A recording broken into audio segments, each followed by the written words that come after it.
Validation then, just as a matter of comparison, not really a component of today's discussion, but a validation then includes elements of quality control, proficiency testing, whether they're internal or external quality assurance programs, personnel competency, and then ultimately are things correlating with the actual clinical scenario. So drawing things in line then with how I approach an evaluation and what's relevant from the manufacturing side, when we're talking about Class 3 device applications, the pre-market review documentation is critical. And so this is what I want to bring to your attention then, is that what's required by Health Canada for this documentation is effectively what I do for a verification of a commercially available test. Very similar requirements. These are included within the 2008 Health Canada guidelines. Although I must confess, although available online, I needed Matthew's help to start to navigate these because it wasn't all that easy to navigate and identify the components for doing a clinical evaluation. But that being said, the clinical protocol and design instructions are available to assist you with setting up the proper evaluation approach. This is a distillation or a very condensed version of what's provided online for setting up your study for a clinical evaluation. The only thing I want to draw from this slide, though, is I've broken it down in its structure, is that this is effectively contains all of the necessary components for a good study, for a good scientific evaluation. You've got your introduction, you've got your hypotheses, your methods, your results, your conclusion.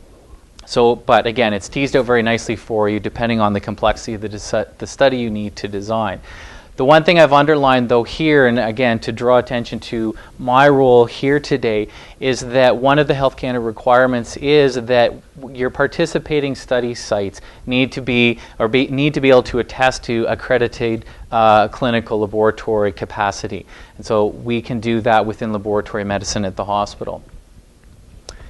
So, to start to wrap things up then and draw all of this together, I think there's a lot of opportunity for collaborations then if in fact you are looking at Class 3 medical device applications. How is that possible? Well, as I've already stated, microbiology is an example of clinical services at the hospital. We are fully accredited.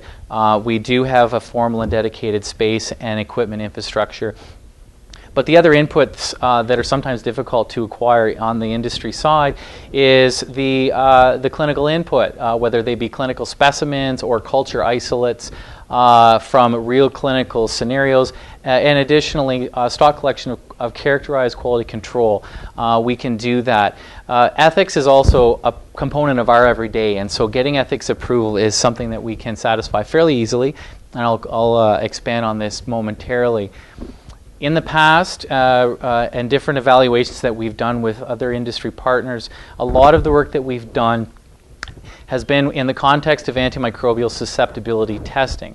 So whether it's a new drug or a new method looking at known drugs, whether they're for clinical use or whether it's for more antisepsis or disinfectant applications, or what I failed to put on this slide was nanotechnology and the incorporation of nanotech and drug delivery systems. We're starting to get involved with a couple of people on campus with that. What about identification systems? We've got the, whether it be from clinical specimens or clinical isolates, whether it's conventional culture, molecular, and again failed to include this, but we're also starting to get involved now with people on campus involved in microfluidics. So these are all possibilities and things that we've done in the past with other industry partners and academics on campus. The scope of the study or the assistance that we can provide for clinical evaluation is really only limited by the space required and human resources. We've got 2 full-time clinical research technologists. No problem with microbiologist support. There's a staff of 6 of us on site in Edmonton at the hospital. And again, what we've primarily been involved in the past is really the test processing and the data collection. The pre-analytical and the post-analytical has been left up to the manufacturer. But that being said, we're also quite able to participate in study design, analysis, and then even ethics approval. So for those of you that are interested, ethics is coordinated through the university. They now have this very slick online application system referred to as HERO. Very straightforward, avoids a lot of paper, and allows you to a lot more efficient, expedited review. NACTRAC is another one of the governing bodies which is in place for Alberta and monitoring all clinical trials in the province.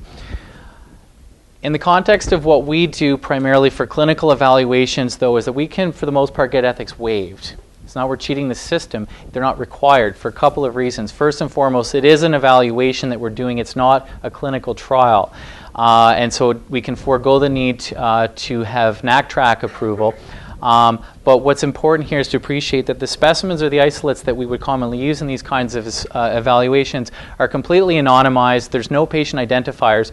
And these are biological materials that are otherwise to be discarded. So from the ethics perspective, it's straightforward to actually have that waived. It's not necessary. But as a matter of documentation, then we would write a letter to the HREB requesting exemption.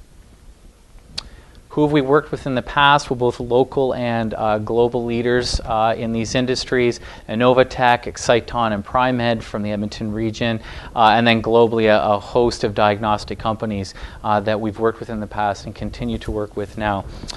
So that's it, to give you just a brief overview of how we can fit in to your needs with respect to evaluations. Thank you.